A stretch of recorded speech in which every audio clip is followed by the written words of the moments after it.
My name is this guy over here. Today I'm going to be talking about that over there, and this is where we are at the moment. I should also say I work under Adam Isaacson's group and further under Francois in what's affectionately called the electronics group / hardware firmware group in Cape Town. And most of the time I'm working on / ruining Casper FPGA, but other than that I just try and lend a hand wherever and whenever I can. I'm also in the fortunate, maybe unfortunate position of being one of the last members of the SKA team to present this week. And fortunate because everyone before me has kind of alluded to what this is all about.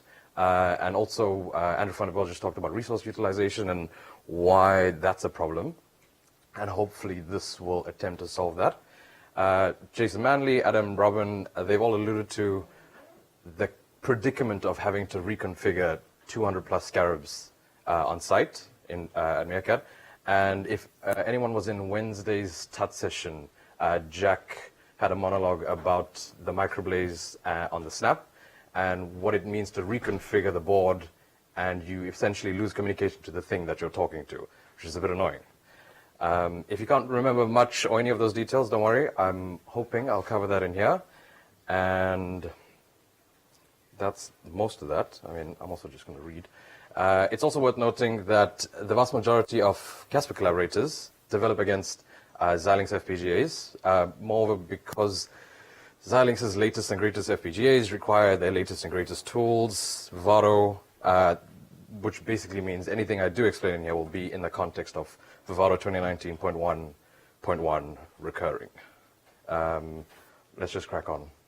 In terms of an overview, try and keep it as at a level that everyone will understand in terms of just pure English. Apologies for the people from the south of America.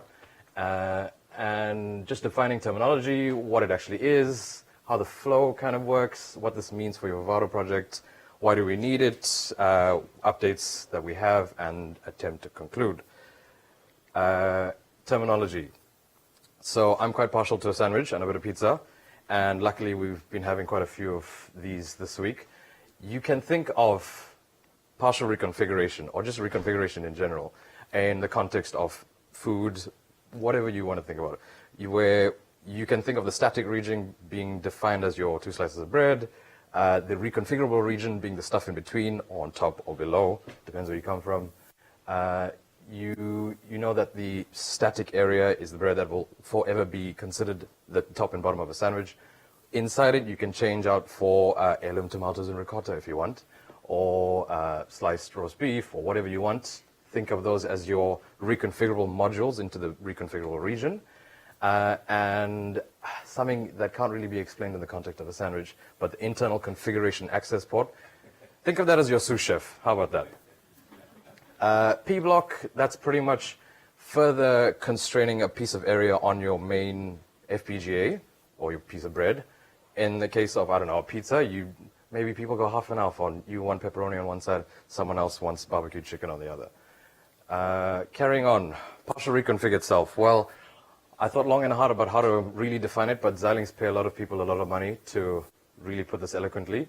And it is, well, they call it the ability to dynamically modify blocks of logic by downloading partial bit files, while the remaining logic continues to operate without interruption. ...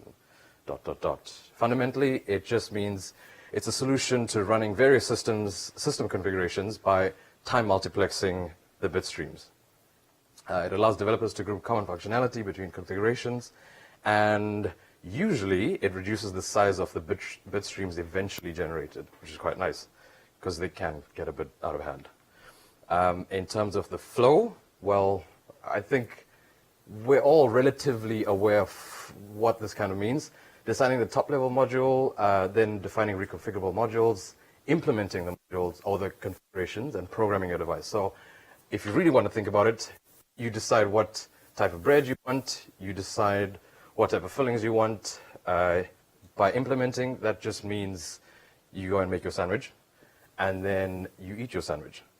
The main thing to note here is writing design checkpoints. I don't know if anyone's ever looked at a build directory. In general, you might see .dcp files, design checkpoint files. that is basically the chef equivalent of slicing up your onions and then putting it in a Tupperware to be left to the side, so that you don't have to go back and cut more onions or whatever. You just open up and continue working from where you left off. Again, you'll probably see this diagram quite a lot from one of Xylex's user guides. It just shows you in the greater scheme of the FPGA and where you might define a reconfigurable area. Where do I even begin? I've kind of included this slide more for completeness. I know it's a lot of text on there, and people who aren't familiar with Tickle might just be annoyed. But it is fairly self-explanatory in how you go about doing things. You sort of define your top level, define the individual components that might sit in your reconfigurable region, and then go forth and implement. Does Vivado actually understand what you're doing? Usually, yes. In this example, the project is targeting a development board, Kintex UltraScale FPGA. The two reconfigurable regions, defined by these lovely pink P blocks here, are a counter and an output to flashing an LED. We can see that the design constraints were not only understood, but followed almost too well. It's localized the reconfigurable modules to their corresponding regions without errors because, one, we told it to do so, and two, the resources allocated to the P block were sufficient for what we're trying to implement. We can see that there's an element placed quite far away, and that happens to be an input buffer for an async reset signal, which is just part of the course. To be absolutely honest, the placement and routing of your elements largely depends on which version of Vivado you're running. I mean, we've kind of been experiencing that, haven't we? Why do we actually need this? Well, issues we faced, I mean, other people have kind of alluded to this, the programming and reconfiguration time, HMC initialization time, time taken for the Casper hardware to actually get IP addresses in such a big network, layer N, as we found out, and the sheer volumetric flow rate of DHCP-related packets, and build and compile times, obviously. You can see the common theme here is time. Coming back to what Casperites would have said, the main issue is that reconfiguring these boards is because we have a microblaze on there and you initially establish your connection with it.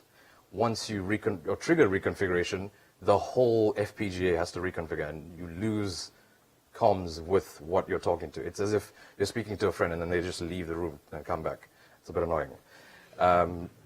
In terms of Meerkat, you may have heard people mention the observation durations using Meerkat, and ideally the changing of the proverbial firmware guard between observations would be quick, if not instantaneous. That, however, is becoming increasingly difficult, as you'll see on later slides, just by the sheer size of the newer FPGAs coming out.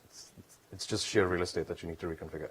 In terms of Scarab, it's quite possible that what I have on my notes here is outdated, hopefully not, but the Scarab specs were to, it takes approximately 45 seconds for the DHCP relay agent to forward on the associated requests, and CBF needs to be up and running within 60 seconds after reconfig. Currently more than that, so optimization is required. Like I said, in terms of the sheer size of the boards, on the left is the Vertex 7 range, and the one that's highlighted is the 690T. That's quite a big chip already. Going forward to the 37P, that's quite a big chip now. It's in some cases orders of magnitude bigger than what we're currently dealing with. Xylex's Alveo cards have been mentioned during this week. These are based on the UltraScale Plus platform, and I think we have a couple on order coming to Cape Town. They are quite heavily marketed as data center acceleration cards or accelerator cards, with two of their devices featuring 8 gigabytes of HBM. Their data sheets mention their FPGAs being part of an XCU family, but realistically, it's this. It really is this. Something else you might have heard is the concept of superlogic regions, or SLRs. I mean, them in themselves are smaller FPGAs on an entire piece of silicon. So can you imagine needing to reconfigure the entire device all the time? That might become a bit taxing. So surely this is a good candidate for reconfig, partial reconfig anyway. And should we implement this technique? I mean, you would have seen a diagram of the greater FPGA region with a smaller reconfigurable region in it. What we intend on doing is kind of the opposite of that, where we want to constrain the static components to use the least amount of resources possible, and then expose everything else to be used for DSP, for controllers, for whatever else you might want. Onwards. How can we solve this? Well, like I said, you probably want to keep your comms interface, your softcore processor or hardcore processor alive while you're communicating with it. And in the case of the newest Xylex FPGAs, the transceivers are usually located on one of the edges of the FPGA. And we attempt to put 100 gig core in there, the microblaze in there, wrap it up as neatly and tightly as possible, and then expose the rest of the board to whatever you might want to do with it. I don't know, flash an LED and use 7,000 logic cells for that. But yeah, I've included these kind of boundaries to show you how you would see an FPGA in your floor planning tool. It shows up as superlogic region 0, 1, and 2, 1, 2, and 3. And what Xylex have done is there is a hard boundary between these two. So crossing these regions, you do pay a bit of a hefty price. Obviously, the higher the clock frequency you go. But hopefully, we won't be running at 800 megs or whatever outlandish clock frequency David Forbes thinks of. A bit more detail, well, the ICAP itself, which I spoke about earlier, internal configuration access port, that's specific to boards that run softcore processors. There's an equivalent PCAP, a processor configuration access port that runs on Zinc-based devices. That's as far as I can tell, and I stopped reading after that. The ICAP is based on the ICAP 3 primitive from UltraScale Plus devices forwards, and previous gens are based on the ICAP 2 primitive, if that means anything. Ultimately, they all have similar interfaces. The only thing that's changed on the latest gen is that they've added a bit more status signals, and as far as I can tell, they've strictly constrained it to 32-bit processing. Of course, interfacing with something out of your control, such as this and any Xylex thing, is useless without knowing what it's up to. The ICAP has a few status signals that can be monitored, but I do make specific mention of the PR done signal purely for this nugget of gold that I found in a Xylex user guide. The PR done pin was intended to echo the external done pin. However, it does not behave consistently, especially on stacked silicon interconnect devices, pretty much everything after Vertex 7, and should not be used on these devices. Instead, use the end of sequence pin on the startup block in the master SLR as a reliable indication of the completion of partial reconfiguration. That's about one line on page 137 out of, I don't know, 2,000 page document, just in case you were reading. Aside from that, you can pretty much funnel your programming packets through the ICAP to the FPGA Fabric, monitor the ICAP status signals, and just hold thumbs, I guess.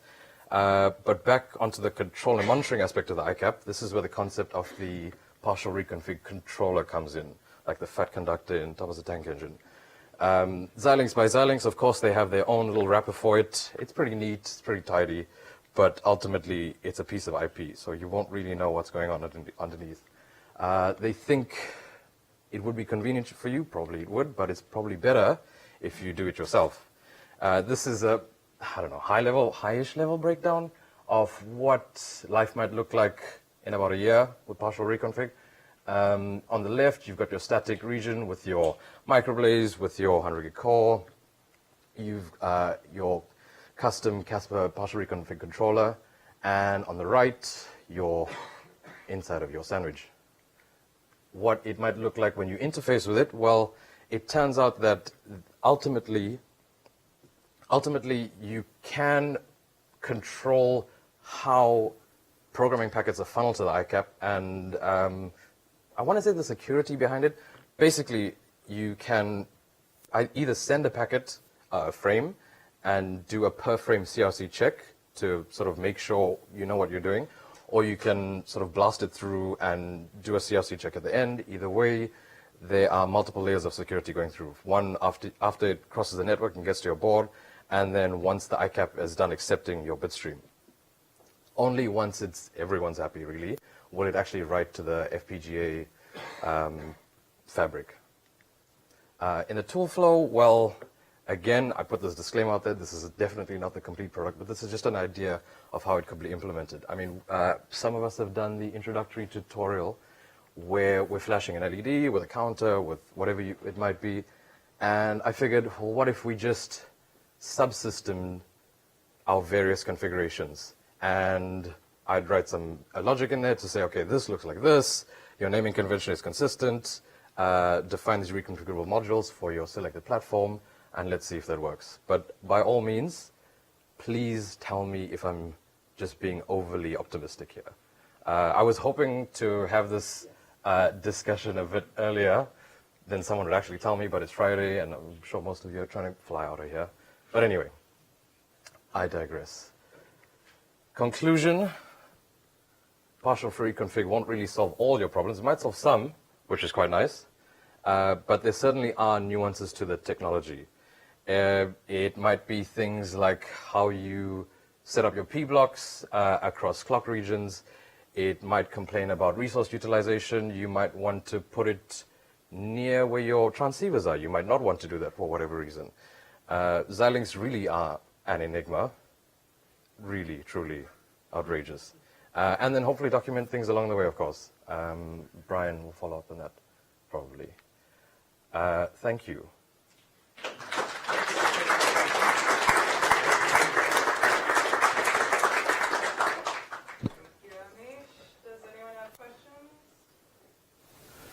More of a comment, really, and a crazy idea we've had that I might want to float.